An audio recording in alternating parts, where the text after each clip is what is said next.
মেহেরপুরের মুজিবনগর মুক্তিযুদ্ধ স্মৃতি কমপ্লেক্সের প্রায় ৬০০ ভাস্কর্য ভেঙে ফেলেছে দুর্বৃত্তরা। এখনো ছড়িয়ে ছিটিয়ে রয়েছে ভাঙা ভাস্কর্যগুলো এবং অগোছালো রয়েছে ভেতরের পরিবেশ। ঐতিহাসিক এই স্থানটির ভাস্কর্যগুলো ভাঙচুর করায় নিন্দা প্রকাশ করেছেন অনেকে।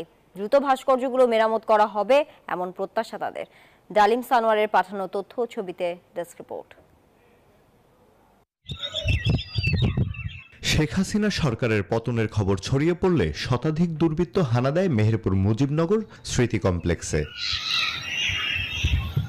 শতাধিক যুবক রড, বাঁশ ও হাতুড়ি নিয়ে স্মৃতি কমপ্লেক্সে প্রবেশ করে। মহান মুক্তিযুদ্ধের ভাস্কর্যগুলো ভেঙে ফেলে তারা।